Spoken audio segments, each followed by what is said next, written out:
Pregnancy is an amazing time in a woman's or young woman's life. For some, it is a time of incredible joy.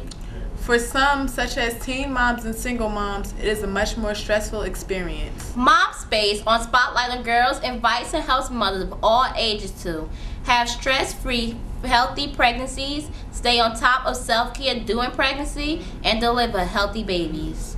On Mom Space today, we've had the pleasure of speaking with Ms. Kimberly Seal Allers, author of A Mocha Manual to a Fabulous Pregnancy, and Ms. Quelle Walker, director of the Black Infant Mortality Reduction Resource Center, about the tremendous importance of breastfeeding our babies today. We are pleased to have with us today Ms. Kimberly Allers, award-winning author of the Mocha Manual to a Fabulous Pregnancy. Ms. Allers, thank you for joining us today to talk about how essential breastfeeding is for mothers and babies alike. Can you tell us a little bit more about Mocha Manual to a Fabulous Pregnancy? Yes, the Mocha Manual to a Fabulous Pregnancy is a first-of-its-kind guidebook for women of color. It really looks at all the things that are going on in a woman's life to help her have a great pregnancy. For example, black women are twice as likely to have a low birth weight baby, and we're also twice as likely to have a premature birth. So the book really looks to address all the issues that may be going on in your life, whether that's your finances, your relationships, your health and your fitness, anything that might be going on to help you really have a successful pregnancy and birth. 2 generations ago, about 99% of women in the U.S. used to breastfeed. Mm-hmm. By 1972, that percentage was down to something like 22% of the women. And I know that there's a movement now to get that number back up again, but what happened? Well, first of all, that number is even lower in our community, but I think there was a couple of things that were going on. One, there was aggressive marketing with infant formula companies, and there is now some more international guidelines on how that can be done. But there was also a huge mind shift around who buys formula, and that actually became a status symbol to be able to purchase formula. And so people began to look down on breastfeeding and without really just ignoring all the benefits of it. Wow. What are some of the advantages of breastfeeding for the health of the baby? Well, for the health of the baby, it really just, I mean, the list goes on and on. Babies who are breastfed are, more likely to have less ear infections. They're less likely to have asthma, which is a huge concern in our community. They're just healthier. They are fatter. They are happier. There's also been studies to show how breast milk helps affect the brain development, so breastfed babies tend to be smarter. So it's just, the list goes on and on. It's really just the best thing you could possibly do, not to mention the it's so easily digested, so we don't have a lot of the allergies and some of the digestive problems that so many of the young children have today. What are some of the advantages for the health of the mother? Well, the mom too benefits. It's not just about the babies, it's also healthy for the mom. One, it really can help you reduce your your after-birth weight a lot quicker, so you can shed those pounds a lot quicker, which is a big plus for people like me who are, still at the treadmill. And then also, it reduces the risk of certain cancers, like breast cancer, cervical cancer, and ovarian cancer. All of these studies have shown that breastfeeding actually reduces a woman's risk for getting these. So that's pretty significant. Wow, absolutely. How soon after birth should mom start breastfeeding? Immediately, if possible. As long as, it's healthy, the doctor says it's okay.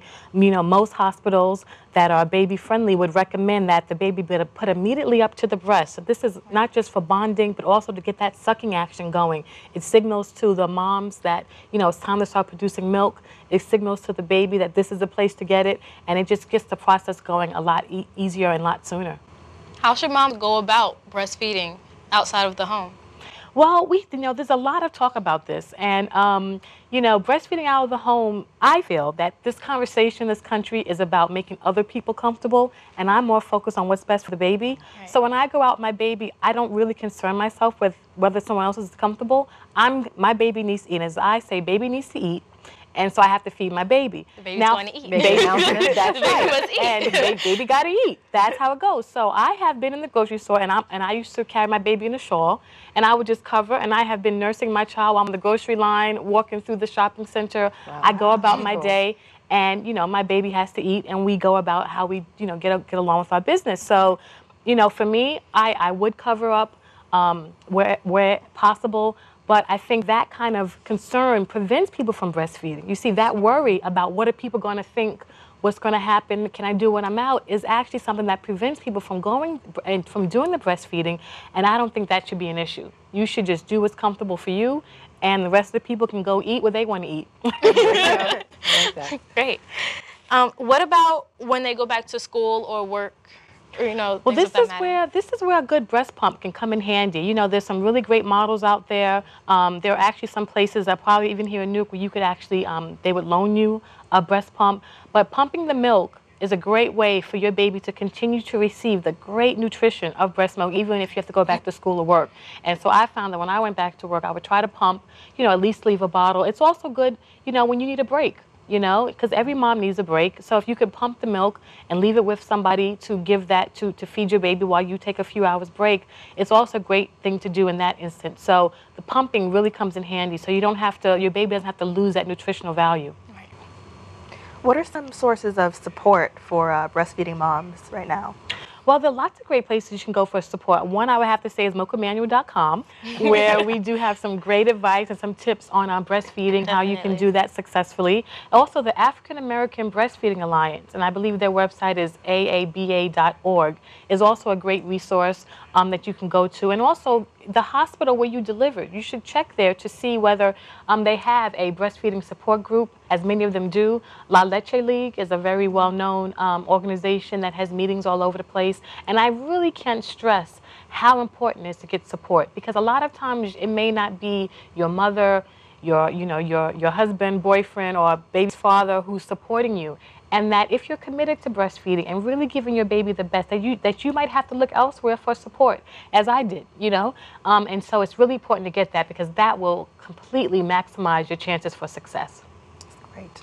Ms. Allers, thank you so much for joining us today. Oh, thank you for having me. We don't talk enough about this issue, and the information you shared is so critical.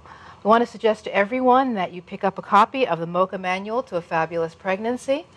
And again, thank you so much. Thank you.